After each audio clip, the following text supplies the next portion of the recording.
Muita paz a todos. Nós ficamos felizes de poder, pelo menos, estarmos aqui. Não nos importa muito, importa, mas nem tanto é importante para nós. Ainda ontem nós estávamos estudando, nós estamos fazendo um estudo de um livro chamado Estudando a Mediunidade, e o tema que foi para nós ontem falava a respeito de que muitas criaturas desencarnadas, quando elas muitas delas comparecerem a uma sessão pública onde elas podem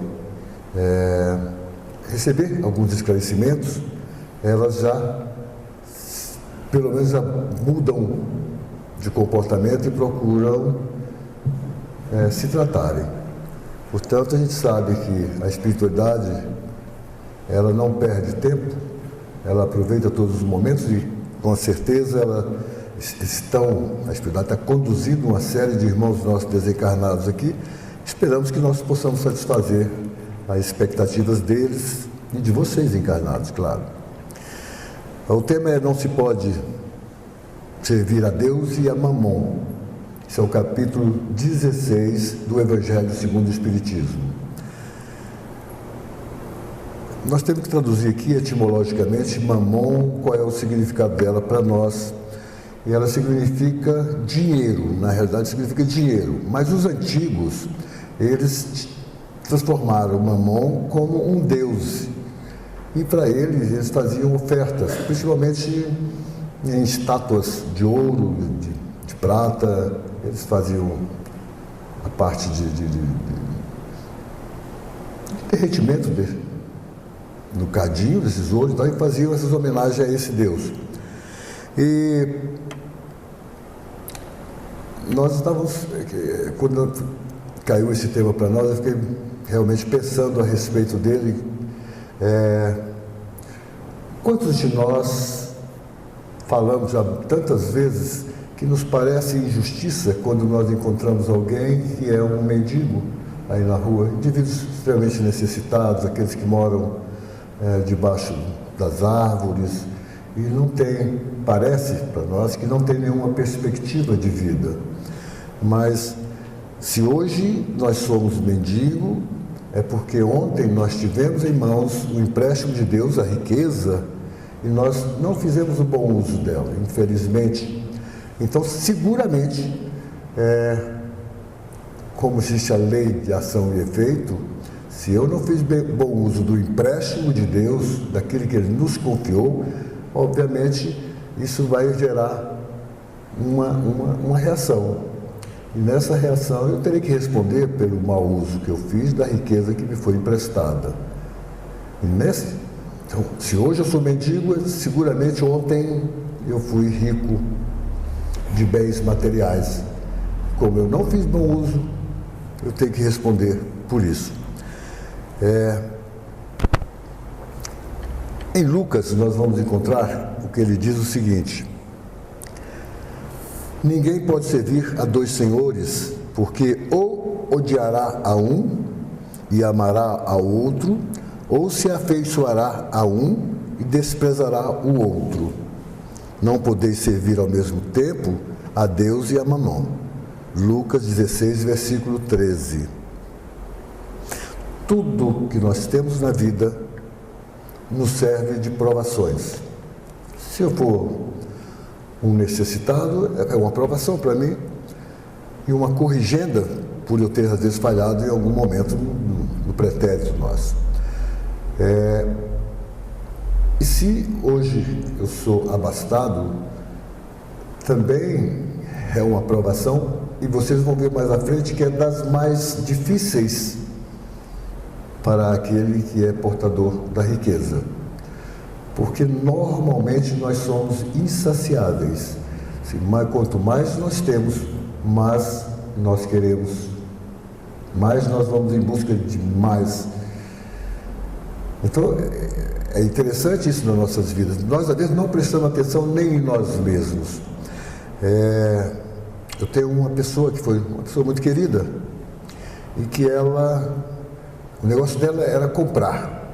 Então ela não podia ir a lugar nenhum, que era sapato, era de tudo ela comprava. Então eu chegava às vezes na casa dela, era uma tia minha, chegava na casa dela, ela tinha lá 40, 50 pares de sapato. Eu não consigo ver que alguém vai utilizar esses. Quanto tempo vai gastar esses pares de sapato? Outra vez eu estive viajando junto com uma sobrinha minha, mas o marido dela estava junto, estavam todos nós juntos, e ela começou a comprar bolsa, essa minha sobrinha. Eu chegava para ela e falei assim, mas você não vai usar essas bolsas todas, não é possível. Mas ela comprou, só lá ela comprou umas 10 bolsas. Eu falei, meu Deus do céu, o que você vai fazer com tudo isso? Então a gente está vendo que, infelizmente, nós às vezes não nos regulamos, nós não pensamos que, olha, existe um limite para nossas vidas, em tudo há um limite. E nós às vezes não conseguimos impor esse limite a nós. Porque nós trazemos dos nossos pretéritos alguns hábitos que são difíceis de serem vencidos. Mas nós temos justamente o aprendizado que nós temos nessa encarnação é para que possamos vencer as más tendências que nós somos portadores. Então, as oportunidades que vamos tendo, nós temos que aproveitar para lutarmos contra esses maus hábitos. Muitas vezes, uma vez disseram, olha, você vencer um vício interior seu é como se amputasse um membro seu. Então, é uma coisa muito difícil. Porque de falar para os outros é fácil. Você precisa mudar essa maneira de ser, maneira de pensar, maneira de viver a vida. Realmente vai fazer isso, as pessoas vão viver de acordo com elas e elas serão responsabilizadas pela forma com que ela viveu, o que ela fez da sua vida. As oportunidades que todos nós temos, principalmente quando nós temos como uma bússola para nós, como um guia para nós temos o Evangelho, nós temos os ensinamentos do Cristo, que são bastante claros para nós. E aí, nós não deveríamos jamais nos preocupar com a vida dos outros, nós devemos preocupar com a nossa. Devemos preocupar com a vida dos outros quando ele necessita de um auxílio, aí sim nós estaremos agindo de acordo com o Evangelho, auxiliando a esses que estão em maiores dificuldades. Aí nós estamos fazendo algo que realmente está em acordo com os ensinamentos do Cristo. Mas muitas vezes nós passamos ao largo quando vemos alguém caído e que necessita de algo, necessita pelo menos de uma mão que se estenda para que ele possa se levantar e dar continuidade à sua caminhada. E às vezes nem isso nós fazemos, né? Não estender as mãos. A gente tem visto que acho que nós não temos muita paciência. Nós temos paciência para ficar no celular aí, ouvindo o WhatsApp, ou às vezes frente a uma televisão, mas não temos muita paciência para ouvir as pessoas. As riquezas que realmente nos servem é aquelas que nós levaremos ao partir daqui. O julgamento que será feito por nós mesmos, que é a nossa consciência, é o nosso grande juiz, é que vai dizer o que eu fiz de tudo aquilo que eu recebi. A maior riqueza é nós aprendermos, se nós conseguíssemos chegar ao ponto do chamado amor. Esses dias eu estava lendo sobre um livro espírita e o autor, alguém que mandou a mensagem, dizendo o seguinte: nós não somos hipócritas, o espírito superior que estava falando, nós não somos hipócritas em pensar que aqueles que estão aqui na Terra, encarnados principalmente, já são capazes de amar. Amar, ele requer sentimentos mais profundos, requer que realmente que haja doação por parte de nós.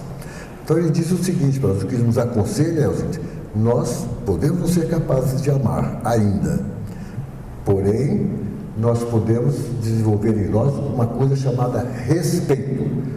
Respeito ao outro. Nós não temos que nos preocupar com o que o outro é, ou com o que o outro faz. Nós temos que respeitar a vontade dele, o livre-arbítrio dele. E o respeito depende de cada um de nós. Nós podemos desenvolver o respeito em nós, aprendemos a ter esse sentimento para com os outros. Então, o amor, no futuro, claro que todos nós chegaremos a esse ponto, mas ainda estamos muito distantes. Mas estamos aqui justamente num processo de aprendizado. E nesse aprendizado nós vamos chegando lá, se nós aprendemos algumas coisas boas, eles dizem assim que o Evangelho, ele é o nosso orientador na nossa caminhada. A doutrina espírita é a nossa base, é ela que nos esclarece mais. E o nosso objetivo, a chegada, é a capacidade de amar.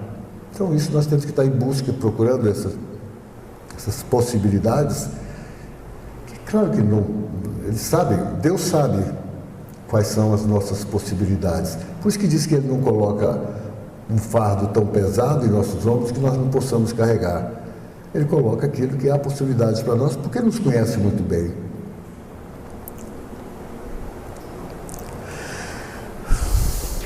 Ele diz assim, lá nesse capítulo, ele diz assim: vosso amor aos bens terrenos é um dos fortes entraves ao vosso adiantamento moral e espiritual.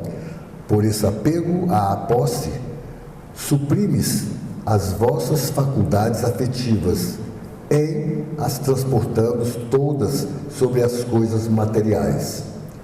Quer dizer, esses sentimentos que nós deveríamos ter, infelizmente, o nosso apego às coisas materiais nos desvia completamente do nosso, que seria o eixo normal.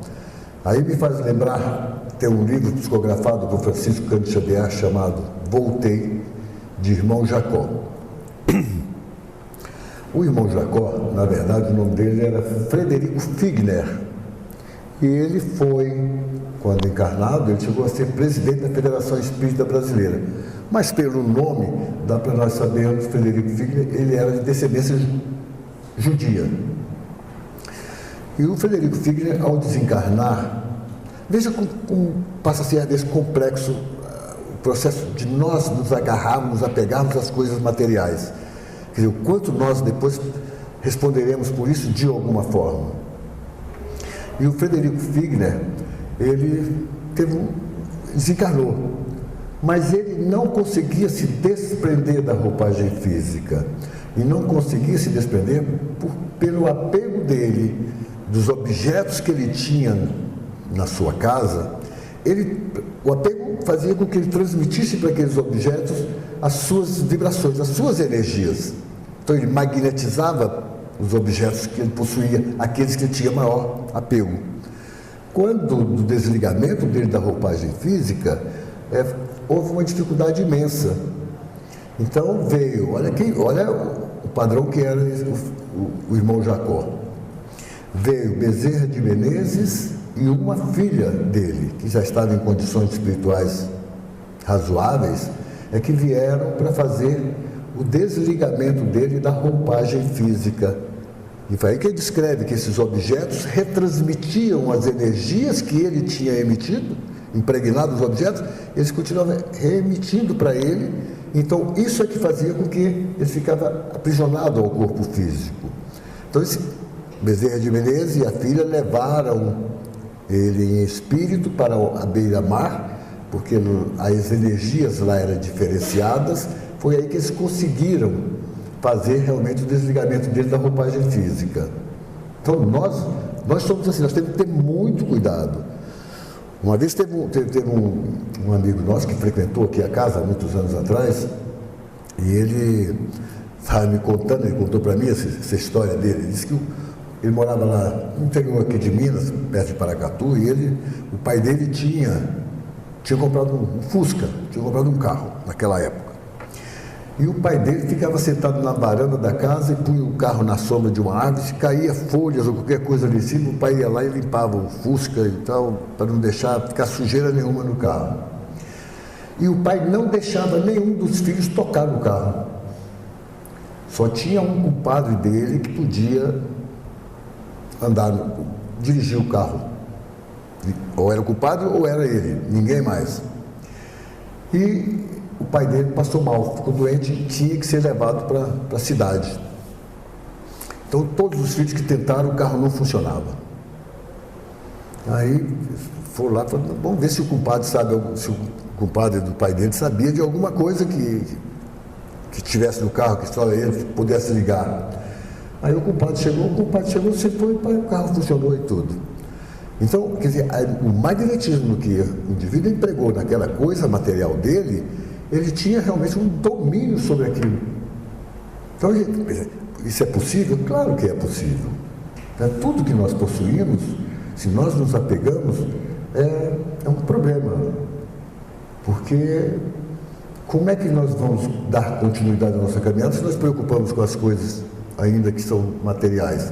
Se eu me preocupo em ser rico, primeiro, a riqueza é um processo que nos leva à insaciabilidade. A gente não consegue ficar saciado com aquilo que nós temos. A riqueza faz com que eu não respeite o outro.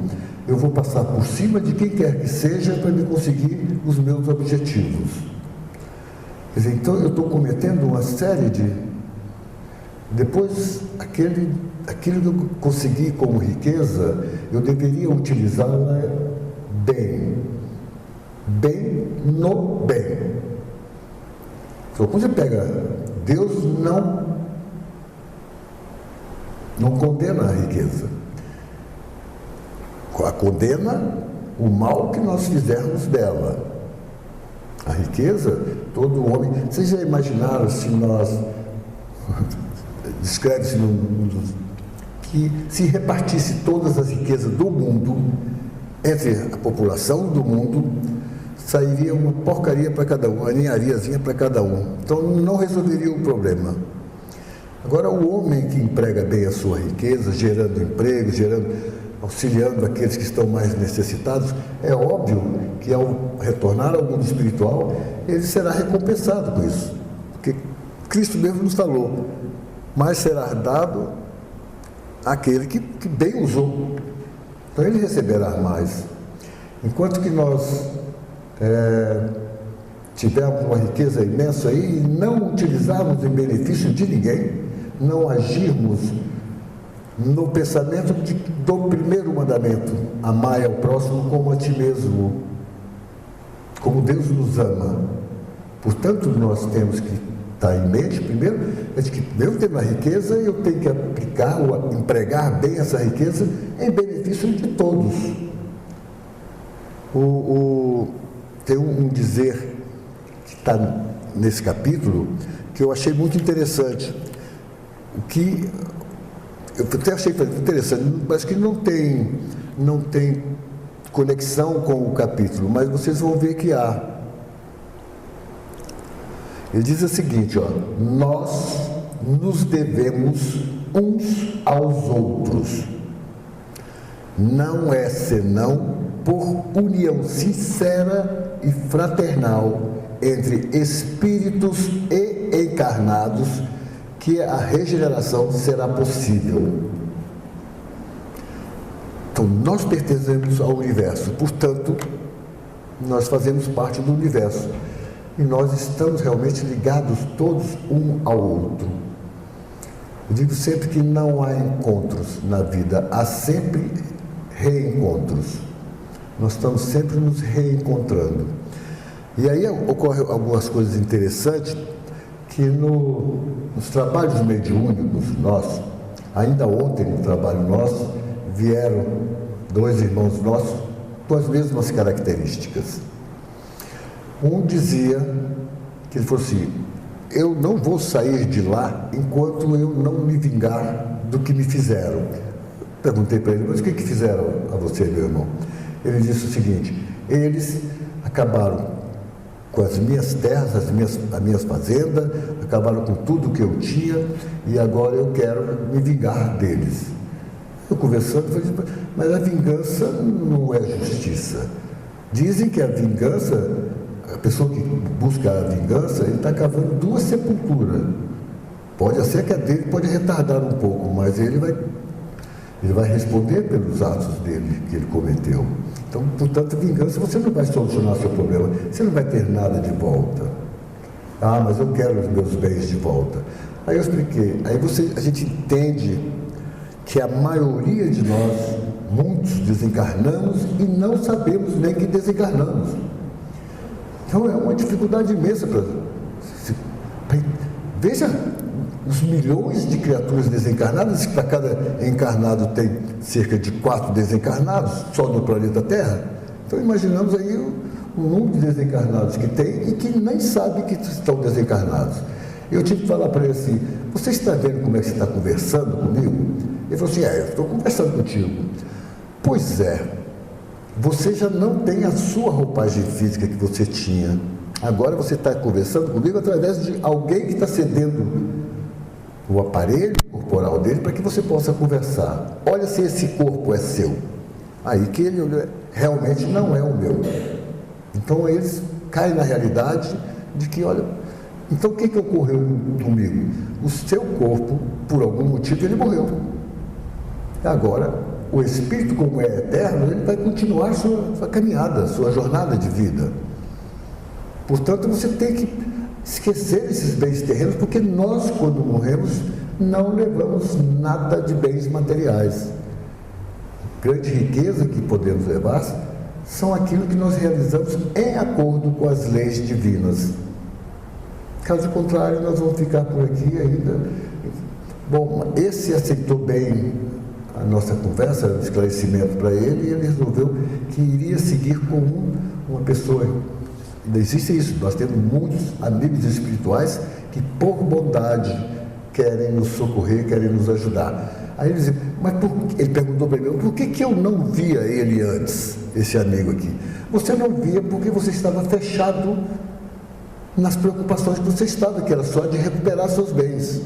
Então você não tinha abertura para ver alguém que chegasse para te socorrer, para te auxiliar. Se eu não tenho, não faço abertura para isso, como é que eu vou enxergá-los? Não quer dizer que nós desencarnamos e imediatamente vamos, virei um médico, agora estou vendo todas as entidades, estou vendo tudo. Não ocorre muitas vezes isso não, porque há sempre mais ou menos, vai depender do nosso preparo, mais ou menos uma confusão mental, que ela pode durar. Esse irmão que teve aí, que nós conversávamos ontem, ele falou para mim, já estava com 72 anos que ele havia desencarnado. Mas até as terras suas lá já mudou de formato, de tudo. Você vai querer o que agora de volta? Então nós às vezes nos prendemos, perdemos um tempo imenso, embora na espiritualidade o tempo não exista, mas para nós aqui, por um problema de relação, nós encarnados temos o tempo. O tempo não existe, algumas pessoas têm dificuldade no entendimento disso. Se nós fecharmos, quem já esteve, por exemplo, que já viu lá a Torre Eiffel, nós podemos fazer uma viagem lá, um piscar de olhos. Eu fechar os olhos, eu vou lá e vejo a Torre Eiffel e já voltei. Então, por isso o tempo não existe, nem o espaço para a espiritualidade, mas para nós aqui existe esse processo todo. E ontem, quando eu falei, não veio só esse, em seguida veio outro com a mesma queixa, mas esse era os bens econômicos, dinheiro que ele tinha deixado, que me parece que os filhos seminaram. Aqui nesse capítulo eles nos falam, é errado nós dividirmos uma herança. Aí, quando Kardec faz a pergunta, ele pergunta bem claro, se sendo aquele montante da riqueza, ganho licitamente. Aí a resposta vem, não é errado se dividir equitativamente para aqueles que mereçam, porque Deus sabe quem é aquele que merece. É aquele que for fazer mau uso daquilo, muitas vezes ele pode ser retirado a alma do corpo a qualquer momento, e ele não vai gozar dos bens que ele adquiriu.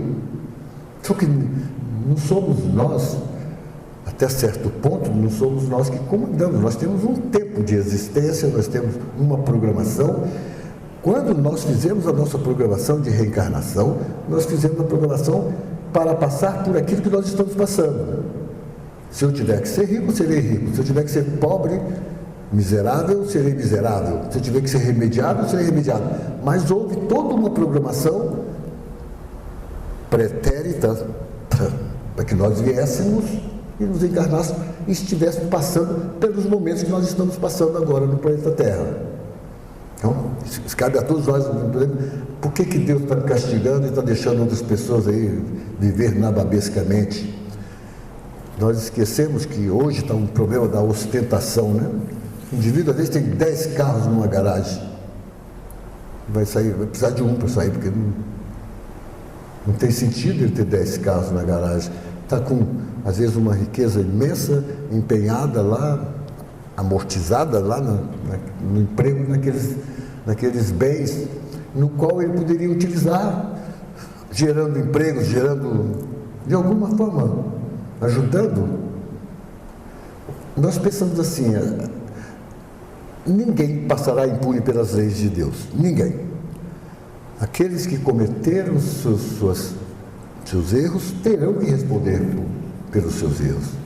Aí vai falar assim, mas Deus nos castiga? Não, somos nós que sabemos quais são as regras a ser seguidas, quais são as leis que nós devemos colocar dentro de nós, quais são os males que nós devemos ir retirando, escavando de dentro de nós.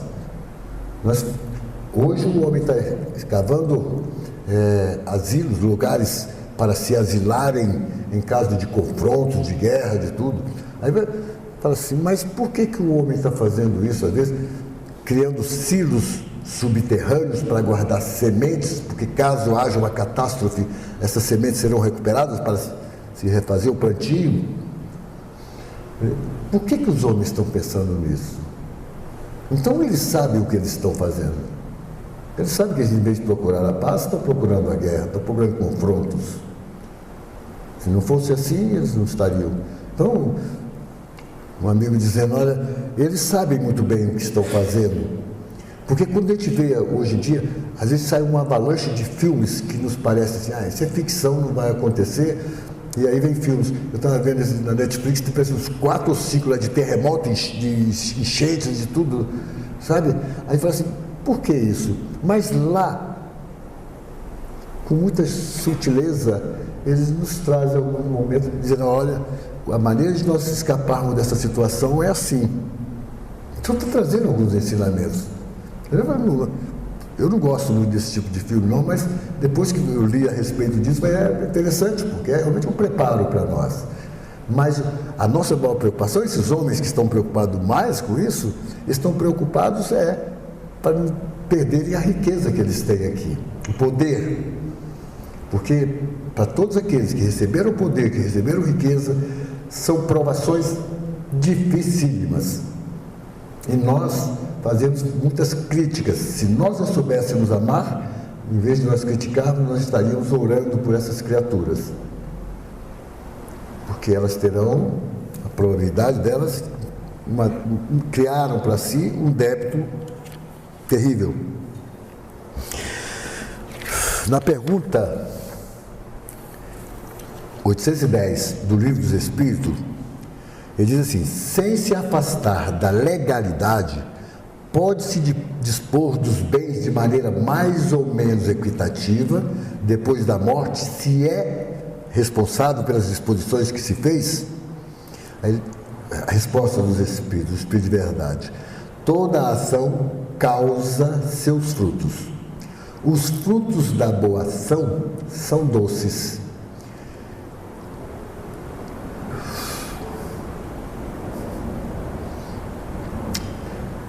Diz, os frutos da boa ação são doces, e das outras são sempre amargos.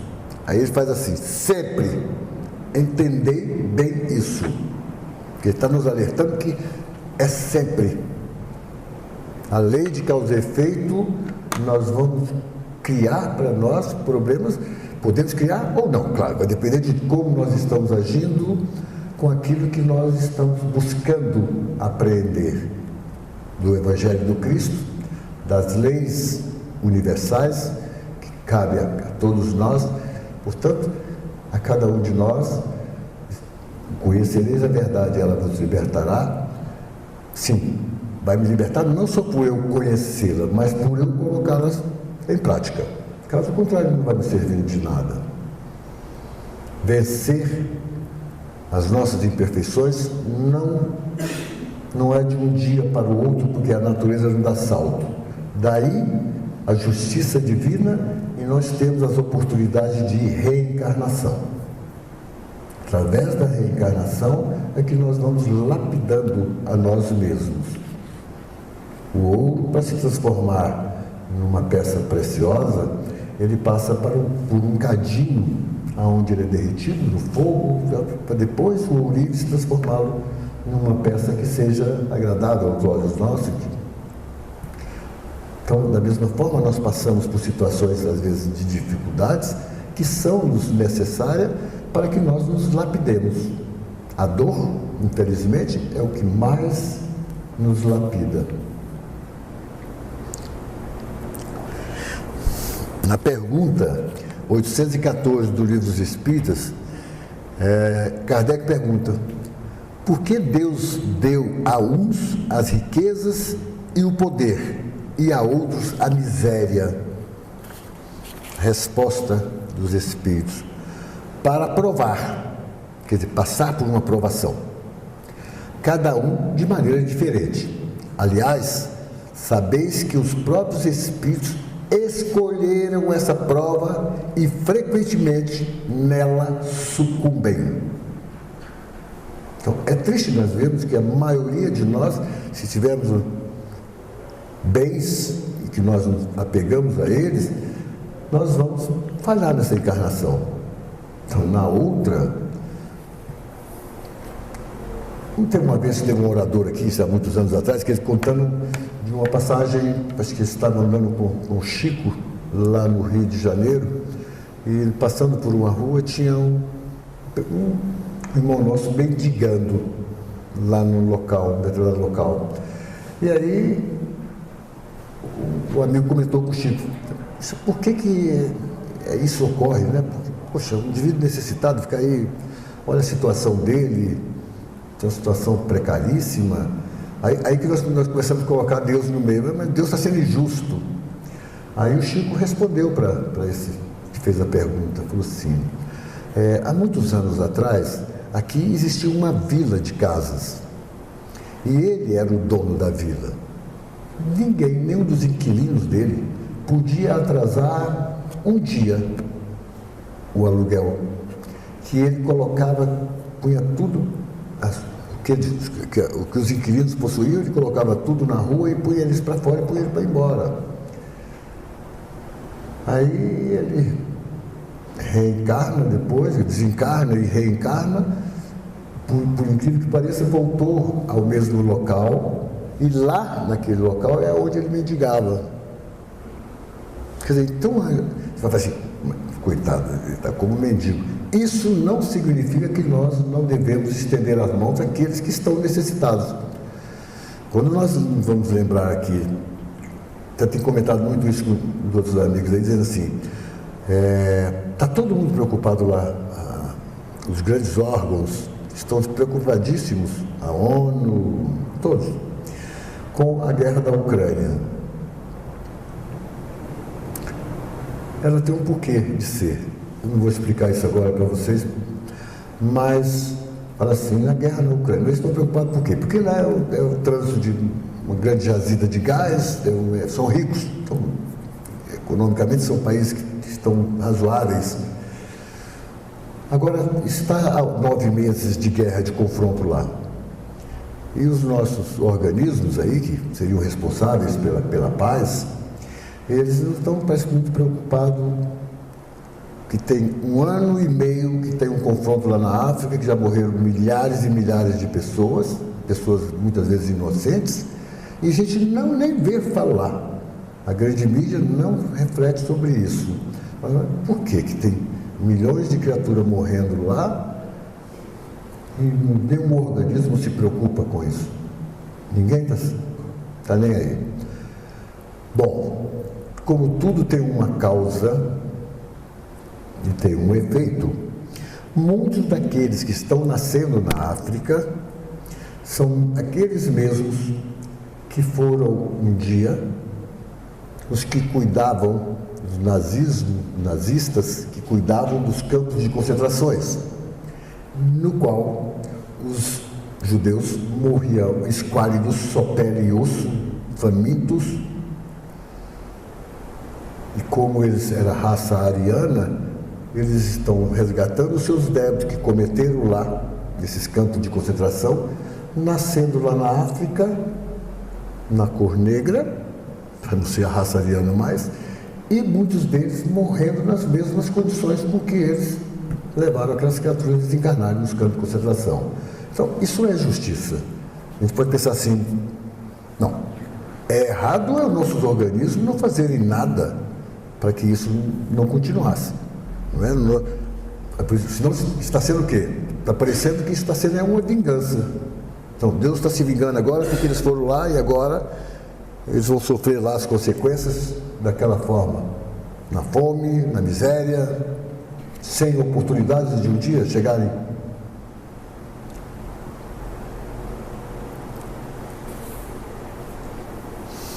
Pergunta 816 para nós encerrarmos aqui. Se o rico sofre mais tentações, não dispõe também de maiores meios para fazer o bem? Aí, resposta: é justamente o que sempre não faz. Ele se torna egoísta, orgulhoso e insaciável. Suas necessidades aumentam com sua fortuna e crê não haver jamais o bastante só para ele. Por isso Jesus citou que é mais fácil um camelo passar pelo fundo de uma agulha do que um rico ser recebido nos céus. Quando Jesus citou o camelo, é porque no hebraico o camelo e cabo, poderia ser a linha, é que são. Existe uma outra explicação que diz que lá em Jerusalém havia um local onde os comerciantes entravam com os camelos carregados de mercadorias para uma feira, onde tinha um lugar que era muito estreito, que os comerciantes tinham que descer do camelo para poder penetrar, e eles chamavam aquele lugar de buraco da agulha. Então, por isso, fica depois as nossas conclusões aí. Até agora eu não sei qual das duas que é o mais correto, mas essa, como camelo e cabo no hebraico é a mesma coisa, tem a mesma pronúncia, então ficamos assim. Agradeço a todos pela paciência de vocês e que a paz de Jesus se mantenha em nossos corações, hoje e sempre. Que nós saiamos de cá, daqui dessa casa, hoje, carregados de vibrações de tranquilidade, de paz, e aonde nós chegarmos, possamos transmitir isso para todos aqueles que entrarem em contato conosco. Nós possamos doar a eles energias, não é pela nossa palestra, mas as energias que receberam da equipe espiritual que trabalha enquanto nós conversamos. Por isso eu disse no começo que muitos desencarnados estão sendo tratados agora como nós encarnados também estamos. Muita paz a todos. Nos preparando para a nossa prece, recebemos essas energias, pedindo à espiritualidade amiga que magnetize essas águas que aqui se encontram, para que elas sejam salutares às nossas necessidades físicas e espirituais.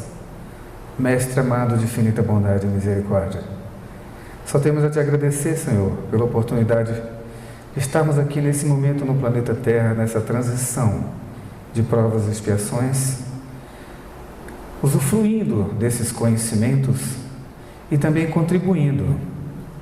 Que o teu amor infinito, que a pleide de espíritos amigos que tanto nos assiste e nos acompanha, que os socorristas da Casa Sebastião Marte, no próprio nome Sebastião, Cauí e tantos outros que ajudam nessa casa, que continuam trabalhando para que nós possamos sermos abençoados. E assim, Pai amado, agradecido a Ti por esta noite, pela oportunidade, é que te damos graças por tudo aquilo que recebemos, esse esclarecimento e tudo aquilo que estamos nos embevecendo hoje nessa noite. Com a Tua luz, com a Tua paz, com a Tua mão misericordiosa, é que dizemos: Pai nosso que estais no céu, santificado seja o Teu nome, Senhor. Venha a nós ao vosso reino, Seja feita a vossa vontade, assim na terra como nos céus. O pão nosso de cada dia dai-nos hoje, Senhor. Perdoai as nossas ofensas à medida que aprendemos a perdoar a todos aqueles que nos têm ofendido. Não nos deixeis, ó Mestre, cair em tentação, mas livrai-nos, ó Pai, de todo mal, porque Teu é o reino e a glória. Ajuda-nos, Senhor, a ser aquilo que devemos, porque hoje somos a soma de tudo aquilo que fomos. Que a Tua paz esteja conosco, que assim seja. Amém.